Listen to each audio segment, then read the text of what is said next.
Very warm welcome here as well from my side. I think you might be wondering why there is not a keynote speaker. The simple reason is that we have so much momentum and content to share, there was no space for a keynote speaker. Okay?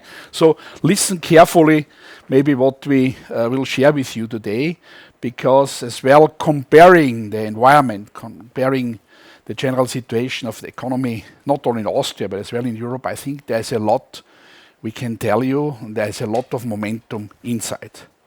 I think it's important to know that the economic situation in 2024, no doubt, is quite tense. It is critical. We've as well seen on some major companies which were quite successful in the past that the situation can change. But we managed proactively to adapt and adjust to this environment. And I think this is as well quite unique. As well, I'm very happy to have here not only my board colleagues, but as well here the management team of PALFINGER, the most important people in the room, as well to provide feedback and to give answers to the questions you might have. So let's use as well later on the working sessions to talk to us and to have a certain kind of communication, discussion, however you call it. And I think this is also important. No doubt it's an investment, this Capital Markets Day. It's an important investment because, as I said, we have a lot of momentum, we have a lot of content we would like to share with you. Where do we stand? I think it's clear that we are quite diversified company. We are globally acting. We are really, let's say, in the global footprint and as well in terms of the different product line, very resilient. And I think this is as well something which you can challenge later on in the discussion and which you might be able as well to get the proper answers, not only from the board, not only from the CEO in a secret room, as well based on the feedback you will get here from the entire leadership team. Yeah, and despite all these challenges, we remain optimistic. And optimistic does not only mean wishful thinking.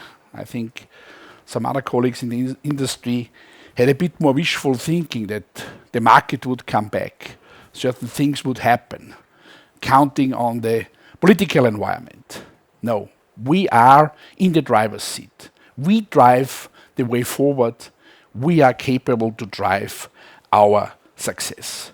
I'm also happy, and later on during the lunch break, I'll give a quick note on being 25 years here on the Vienna Stock Exchange. We are proud being a part of it. And just one number, which I could not even believe, when we started with 243 million euros. Today we are sitting at 2.45 billion. So I think this is as well a great round of applause as well here when Hannes Reuter was dealing with that. Give him a hand.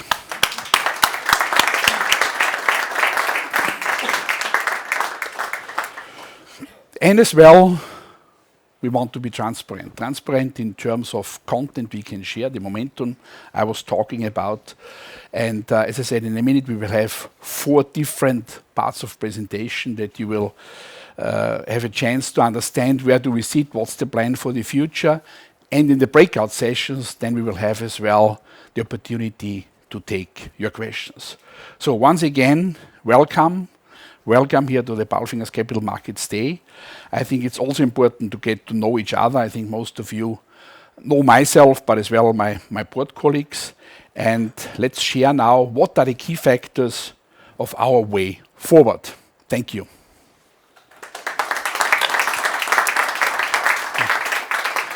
As I said, no keynote speaker. Usually the keynote speaker is leaving, then the next guy arrives. I'm as well the first presenter, so the stage will not change. It's not for cost savings, okay? It's more about the content we can talk about.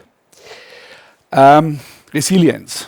And I think we have especially seen now in the last couple of weeks, months, what's happening in Austria and in Germany as well.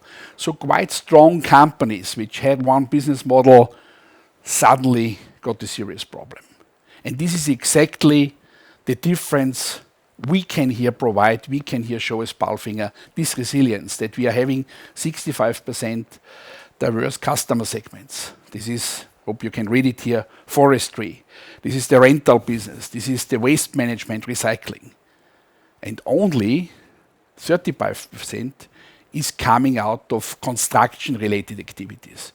And we had as well here the numbers. It's about 13% on infrastructure, 12 on building construction, and only 10 points on private housing. So this means we really managed quite well to get more disconnected, maybe from some business areas which are quite critical or which are maybe not anymore that much performing as we have seen in the past. So 65% is really, I think, a great story of success in terms of having a quite diverse customer segment. What can we expect? What do we want to do in the way moving forward? One thing is certainly, and PALFINGER stands for that, is having premium products, premium solutions. So I will not talk at this point in time. Alexander Susanek will later on share some elements on this. I will talk about customer satisfaction and profitability. And I think it's as well quite unique at PALFINGER that we manage quite well to have here the right balance. I mean, if you look at the automotive industry, there is one CEO just going for profit, and then he gets kicked out, like Tavares a couple of days ago. And then you have the guys who are just going for market share, losing money. So we try really here to clearly keep the balance. And one element is here that we are doubling here as well our service and parts revenue.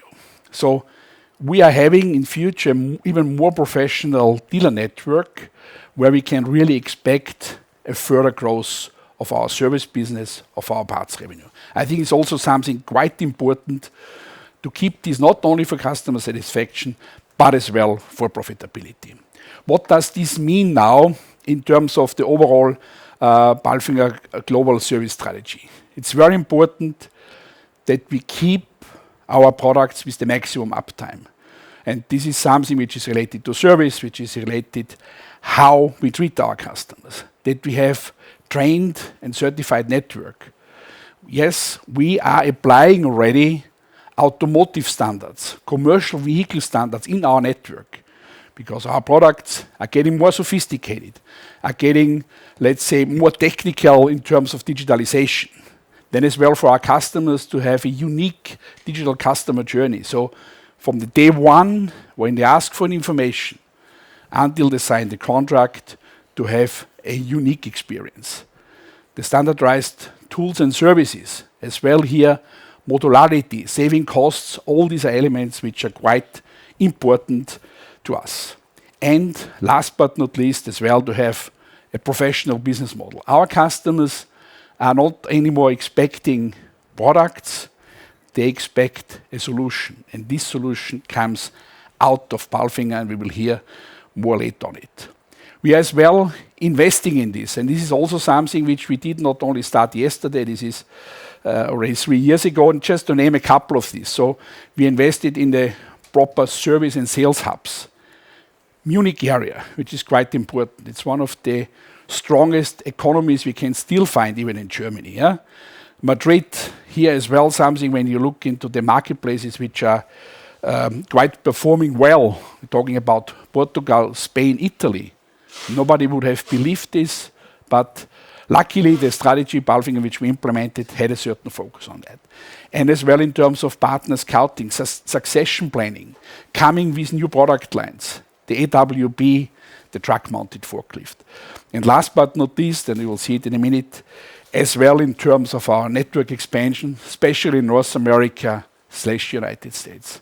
I mean, you can like it or not, what's happening in the US.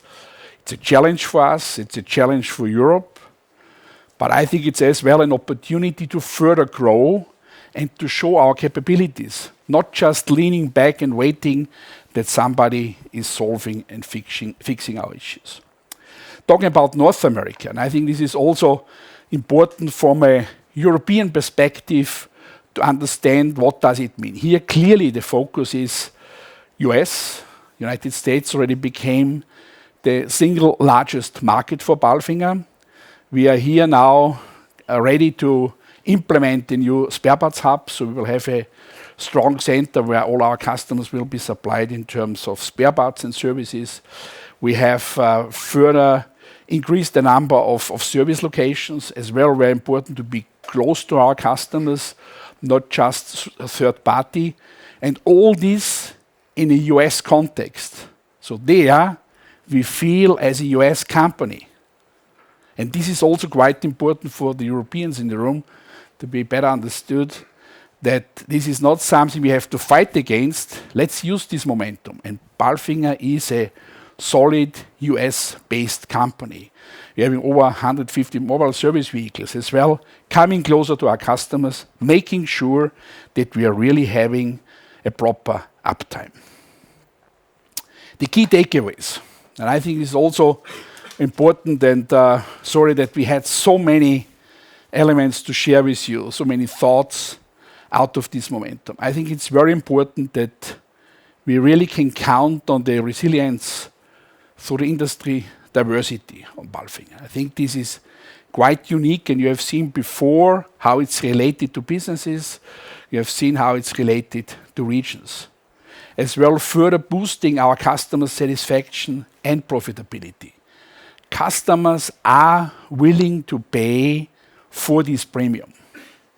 And this is not only a marketing slogan here, you can as well clearly see it in the results, even when we had certain kind of tools implemented, adjusting pricing, whatever. Our customers were willing to pay a premium for PALFINGER service. And this is quite unique. Yeah? I would not compare it to Ferrari, Bentley or the others, but it is really something which is quite unique. And as well to have a professional sales and service organization. So it's not anymore just to show the parameters of the product, the technical features, is as well how PALFINGER is capable to make your job easier, better, more successful. And why more successful? To spend money for additional PALFINGER products. And as well, quite important, this digital connection. So digitalization means a lot, and I remember a couple of years ago was always one of the first questions, where does PALFINGER sit on that? Explain a long story. I think it's important that we use digital connection to stay close to our customers from day one.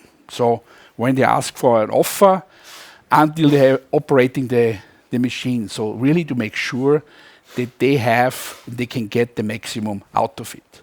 Saying this, I would now hand over to Felix Strohbichler, our CFO, and to see as well what does this mean in the context of numbers. Where does PALFINGER sit? What's the plan?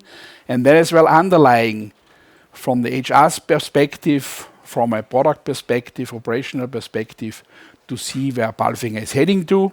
And as I said, in the breakout sessions, we will be able to further discuss later on. Thank you for your attention.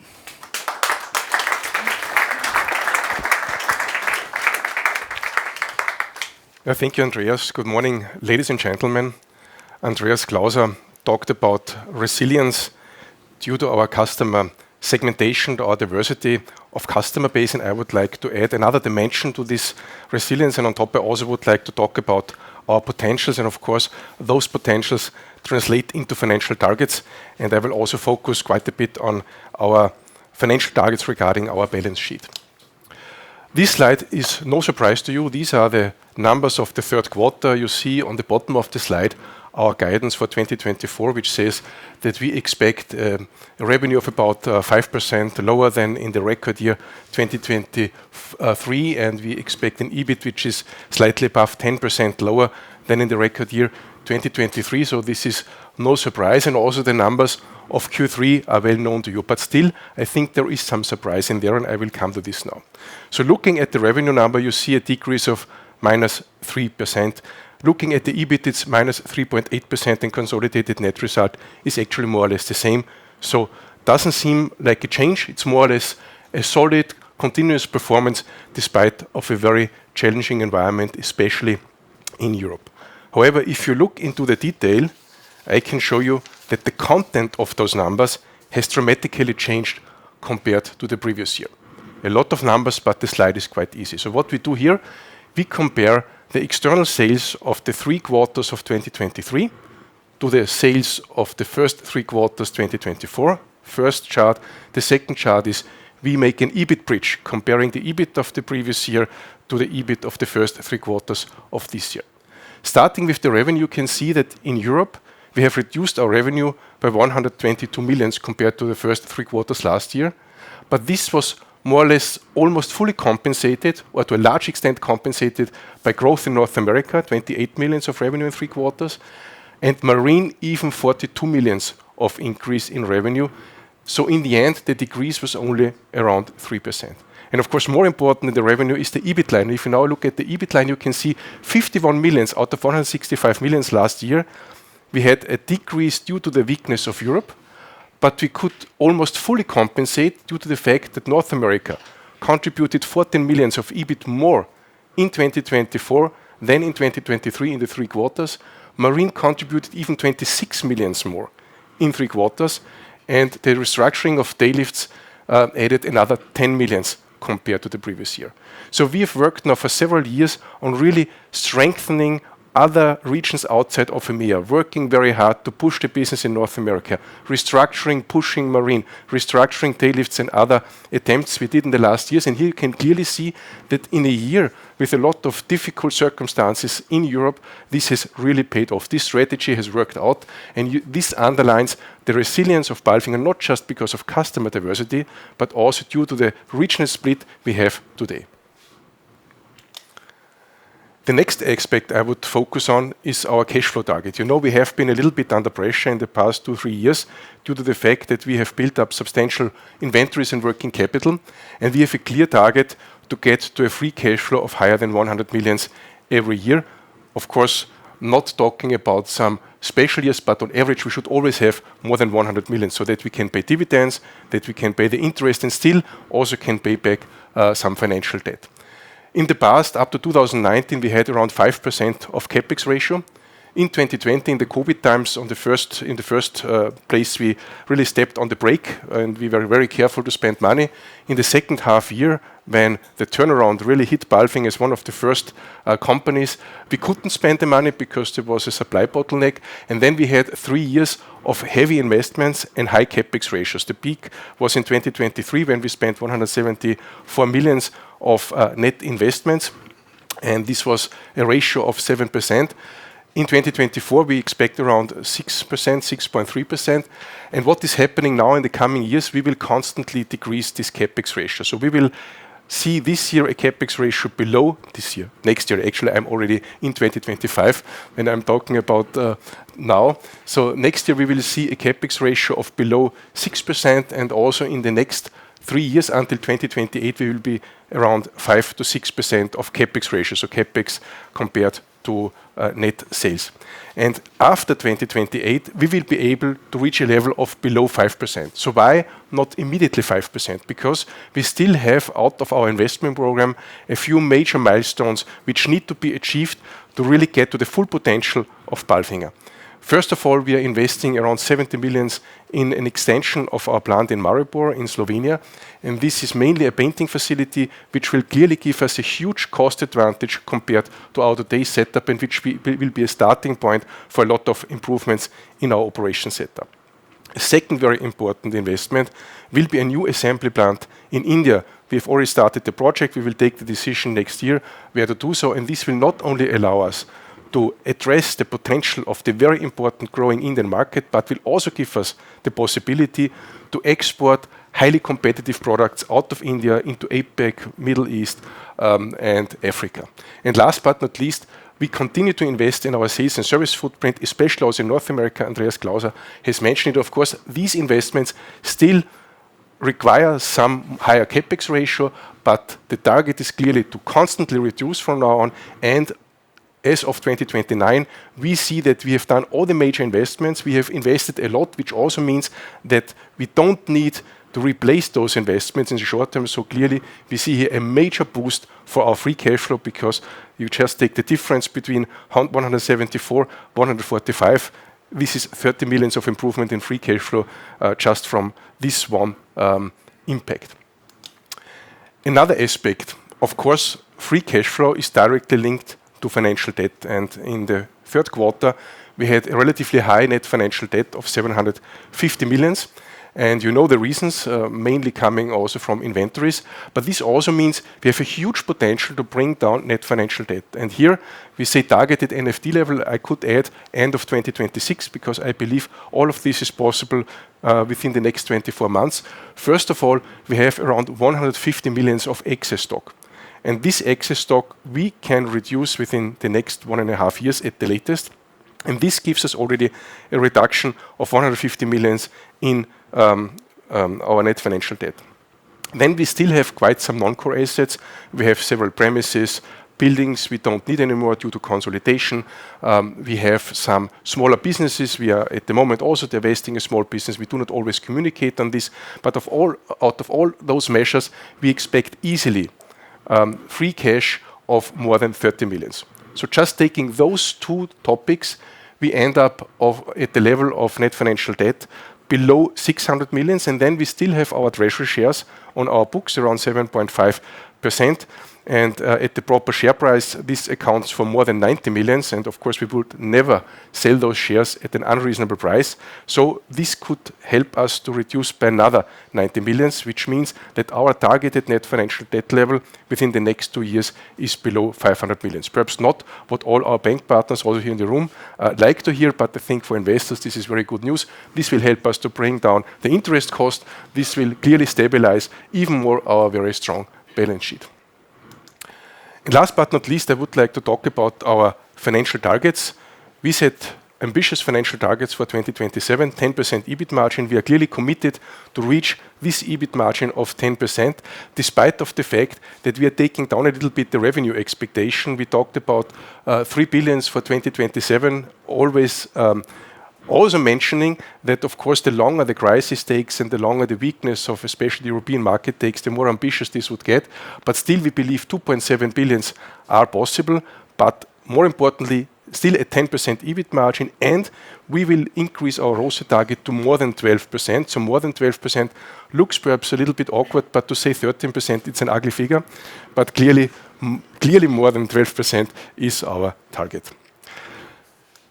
So to sum it up, please take with you, PALFINGER has a very high resilience, not only because of the customer segmentation, but also due to our global and diversified setup. We have a significant potential not only to increase the cash flow, but clearly also to decrease our net financial debt, also because of extraordinary levers we have in our hands. And last but not least, we have set ourselves ambitious financial targets for 2027, 10% EBIT margin, more than 12% ROCE, and 2.7 million euros of revenue. With this, I would like to hand over to Maria Koller. You know, from the beginning of this year, we had a very welcome and very good addition to our team in the executive board, and Maria is in charge of HR on executive board level, and I think this will now very interesting what she will tell us. Thank you.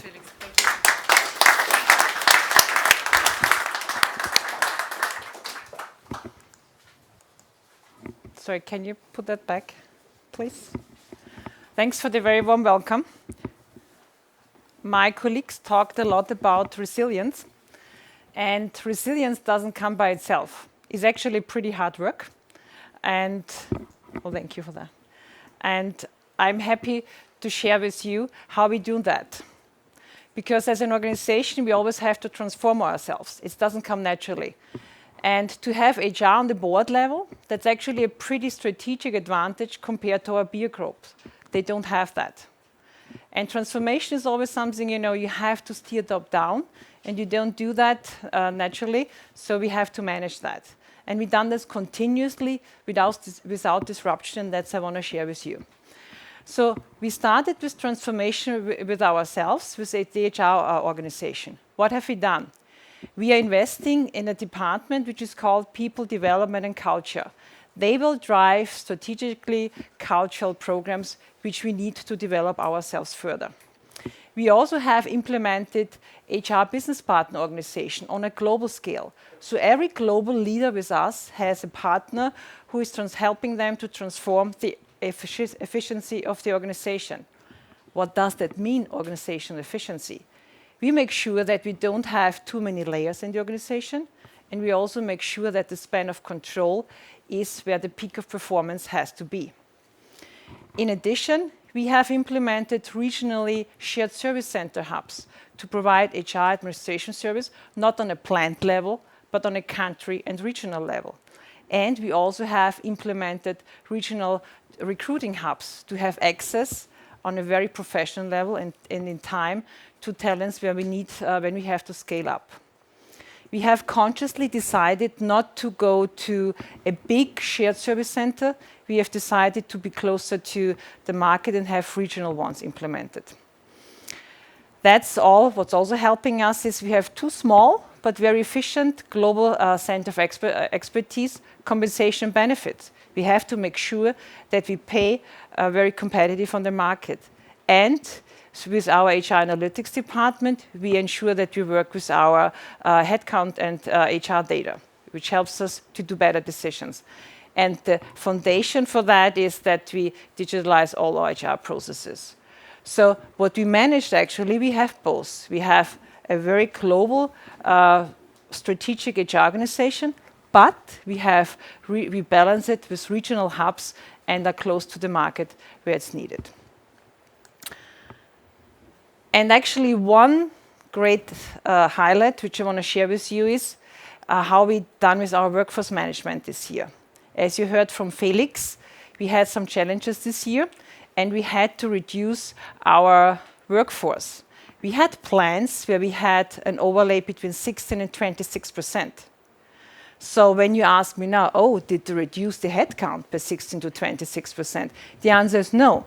Because what we reduced is we reduced workforce capacity, and that's something different. What have we done?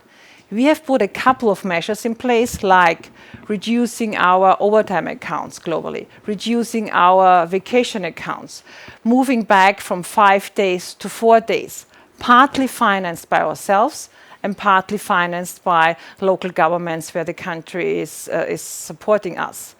We also have reduced shifts. We have transferred employees to other functions where we are growing, for example, service.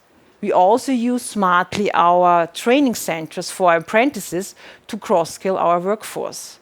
And yes, we also had terminations with mutual agreements, and we also took down actually our temp labor. And that actually we done in a timely manner, non-disruptive. We started very early and in smaller steps. Plus, we involved all our stakeholders, and we communicated that internally very transparently. So that's actually was smoothly done, and most importantly, not disruptive. Not disruptive to our workforce, but also not disruptive to our production sites, which is most important. And that actually added a lot of value to the slides you've seen before from Felix to our bottom line. If we wouldn't have done that in a timely manner and so consistently, we would look much differently. And the good news is also, as we have not done a disruptive, huge cut of workforce, we can very easily scale it up again. So as soon as the market is picking up, we are prepared. Because it's very easy to bring up our time accounts again. It's easy to move from 4 days to 5 days again. It's easy to bring in temp labor again. And with our recruiting hubs, we are very well prepared also in the countries again to bring external labor if needed. So that's actually a nice job we could do there. And as I can prove it here with that's a screenshot directly from our systems. That's an example in EMEA where we had the biggest challenge, to be fair. So we started in 21 because of the market demand to bring up our workforce. We stabilized it. And actually in Q2, Q3, 23, we've seen we have to do something. And we've done it month by month in small steps. And that's actually paid very well off. And what's also interesting on the side is, normally when you have workforce reductions, people get nervous to start to resign. As we done it in a non-disruptive way, we didn't face that issue because our voluntary turnover is actually pretty stable and pretty low. We have on a global scale, we have 4.8% voluntary turnover, so that employees resign, which is already 0.7% less than last year. And we see the global benchmark around 6%. Yes, there's a difference between direct and indirect labor. But, and that's here actually the nice stories, in EMEA, we only have 2.5% voluntary turnover. Now you could say, the Austrian Germans, they never leave their job anyway. And I would challenge you, because they do. But secondly, most of our direct labor is actually in the Eastern European countries. And those markets are pretty competitive. If you employ people right now in Bulgaria and Slovenia and Serbia, it's a competitive market there. And even there, we succeed. And 2.5% voluntary turnover is actually very revolutionary. We have some work to do in North America, in the US. 14.1%, that's better than a lot of other companies, but still for us too high. We have decreased that already last year, and we will work on that further. So what we want to show you here is we have a pretty stable workforce, which is for us an indicator for high engagement. So what are the key takeaways I want you to take with you is, we have established a highly professional international HR department, which is the driver transformation and change. We have proven that we can flex our workforce in a very smart way. We can scale up and down without disruption. No disruption internally, but also no disruption to our production. We have a super low voluntary turnover, and we want to do better next year. So we have initiated some cultural boost programs for next year, and also we will work on our employer branding going forward. I'm hoping, as this is normally a topic people like to talk about, that you challenge me in the work sessions we have later on, because I really am convinced we do a lot of things that are much better than our peer groups here. So I'm very happy to introduce my colleague Alexander Susanek to you. He's not only running our supply chain, our purchasing, all our production sites, he's also pushing innovation in all our product lines. I'm happy to have Alexander here with us. Don't push it. Yeah, good morning from my side. A warm welcome. And thank you, Maria, for the nice introduction. I would like to talk about what we did and to share with you what we did in improving our operational performance this year and what we intend to do in the next years. And I would also like to talk about innovation and product development, because this is at the heart of what PALFINGER brand stands for. Let me start to share with you what focus we put on improving our value creation process. And of course, cost improvements and everything which contributes to improved cash flow was on the top of our list in the last year, and it will continue to do so. We invested a lot to strengthen our supply chain management, with a special focus on gaining transparency throughout the whole value chain, to understand where our inventories are sitting, how we can influence them and improve them. We strengthened our S&OP planning process so that we have a good foresight to understand what to expect from the market, how do we have to adapt our production capacity, as Maria just explained, to the changing needs of the markets. And this also led to a significant improvement of our inventories, especially on the raw material side, on the components, and throughout our operations value chain. At the same time, we start to work on optimizing our production footprint. I think this is key. It's a mid to longer term development, of course, which we need to address here. And we do this with several approaches. We want to strengthen outsourcing. We want to establish future growth rather with our partners, and do it not with in-house manufacturing so much, but rather rely on external partners. And of course, we want to leverage the production footprint that we have and produce more in low-cost countries so that we have a better cost position overall. In operations, one of the most important topics that we faced this year was reacting to the changes in demand. And it was not a homogeneous picture, actually, because we are a truly international company. We are present in many markets around the world, so demand developed differently, as Felix just pointed out, which is a strength today, that we are not dependent only on the European market, but we are present in many continents of this world. And of course, we had to make sure that we timely adjust the capacities, which was a big job, which was done by the operations colleagues.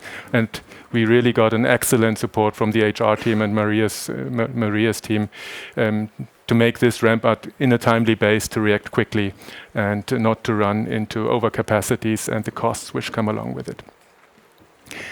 And in addition to that, we invested a lot to improve our the way we are producing. We started a lean production boost, actually, to make sure that the whole value chain is optimized, that we eliminate waste. We invested a lot in developing our operations management with a lean leadership initiative, and this really is kicking off strongly. It's very well taken by all our plants, and a lot of continuous improvement momentum is unleashed, and we see good effects this year already, but I'm absolutely sure that we will even see better effects in the years to come. On the procurement side, we keep strengthening our partnership with selected strategic partners. At PALFINGER, we believe in the fact that you need a strong network of partners to have continuous success in the future, especially in our business, where many of the components and the parts we are using are not just off-the-shelf products which you just buy today from one supplier and tomorrow from another. We need strong suppliers which are involved also in the product development and which help us to improve our value creation in the long term. We achieved significant reductions of our procurement costs, roughly 40 million in this year, which is not just by negotiation, but also by improving the product to a large extent together with our suppliers. And we also worked a lot to improve our payment conditions. We achieved a prolongation of roughly 10 days on average, which of course gives a good contribution to improving our cash flow. Yeah, and let me share with you a little bit how we approach innovation and how we secure our innovation leadership. I think the PALFINGER brand stands for innovation and market leadership, and this was established throughout the last years and decades. And this is what also separates us from our competition. We do have a strong innovation power, which we need and which we leverage to create this big product portfolio, which gives us resilience because we're not dependent on one region, on one industry alone, and which gives us a lot of growth potentials for the future as well. We have roughly 700 engineers in 24 locations, so many of them are close or are located in the markets so that they know the markets, they can react to the markets, they are close to our customers, and they contribute to all of our product lines, and we invest a total of 4% of our revenues into R&D and product development, which is more than some of our main competitors, but we are absolutely convinced that this is important. This is our strength, not only to establish and defend the market leadership of today, but also pave the way for future success. The focus areas we have in R&D are listed on the left-hand upper corner. Of course, listening to the customer is what drives us in everything we do. Make sure that we understand the applications and the needs of our customers, and then come up with products which really create customer value. We are in the investment products business, so our customers want to earn money with our products, and this is why it's so important. It's not about innovation, which is nice to have, nice features. We have to understand how we can transform innovation, new concepts into customer value, so that our products are desirable and customers opt for us and not our competition. The three main focus area for innovation today and in the next years are electrification, automation and autonomous functions, and of course connectivity. Electrification is very important, as you know, to give a good contribution to sustainability aspects, to bring down CO2 emissions. And more than 2/3 of CO2 emissions which are happening with PALFINGER and PALFINGER products are on the product use itself. So developing electrical machines where the customer does not need to operate the combustion engine all the time while using our crane, our platform, of course gives a strong contribution in this regard. And as you can see on the lower left-hand corner, this fully electric truck with a fully electrical operating platform was awarded by a jury of experts this year as Platform of the Year, and it shows where we are heading to and where we can get to, and creating real customer value, improving our sustainability and leveraging our innovation power. And automation and assistance systems of all kinds are another important driver to increase customer value. We published already the cooperation we have with Aker BP for the fully electric and remotely operated offshore crane, a project which is very well on track and very well going. And this is a big step also towards developing competencies which are needed to operate our products autonomously in the future. So there's a lot of effort in this regard, and of course we invest in connectivity because, as you know from your passenger cars, connecting your devices, your machines with digital functions, with your systems, gives a big benefit also, of course, for our products and our customers. Yeah, and how does this transform into our product portfolio? We developed the product portfolio in many of our product lines, and I just selected 4 of them to share with you some of the developments that we are having. Of course, the loader crane is one very important product for us, and we keep strengthening and developing our product portfolio. From 2023 until the end of 2025 alone, we will have introduced 20 new crane models, a lot of new features, new control systems. And what sets us apart from our competitors is that we have a stronger performance in terms of weight to lifting capacity ratio. We are very strong in ease of use for our operators, and with a huge set of assistance functions. We make it easier for our customers to use the product.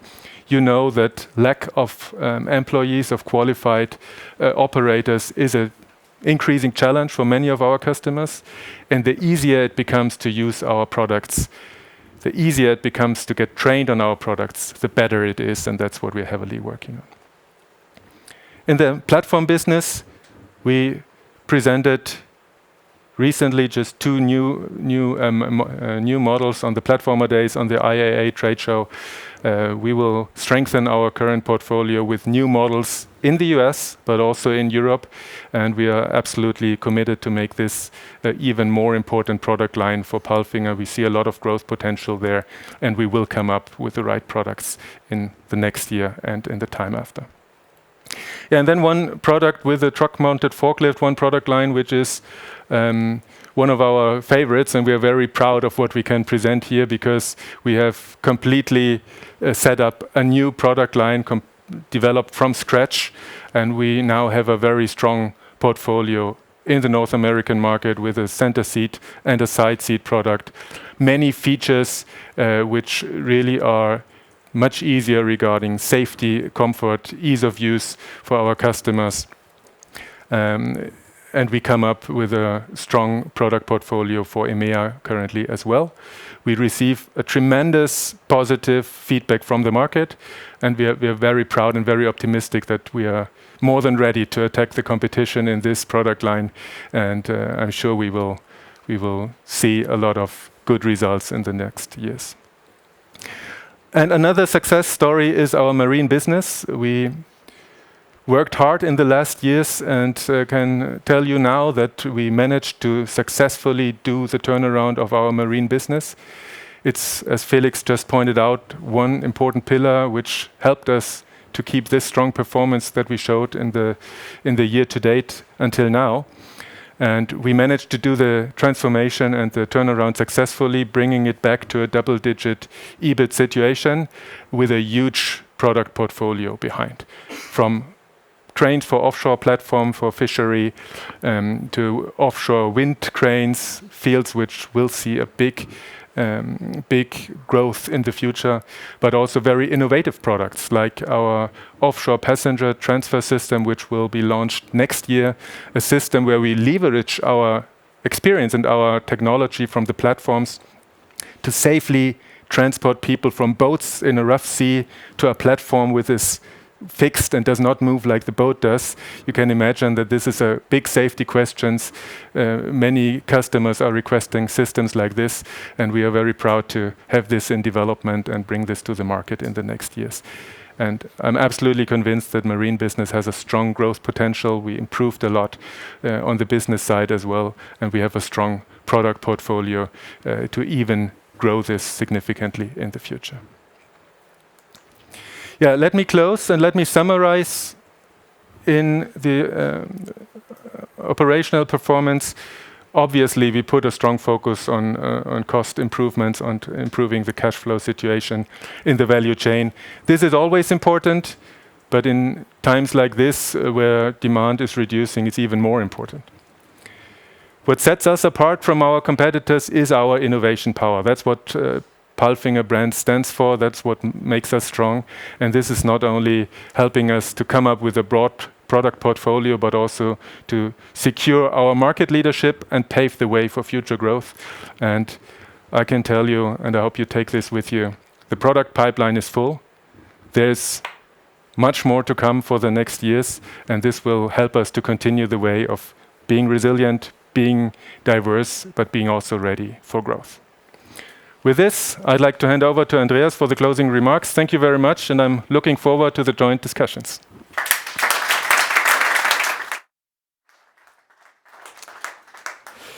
Yeah, thank you, Alexandra. I think it was great what we have seen here in terms of insights, but as well in a way, I think that everybody could really now understand where do we sit. It was not the pure pitch on technology, a pure pitch on our financials. I think it gave a good overall picture, and the breakout sessions now should help and will help to further and better understand what does this mean.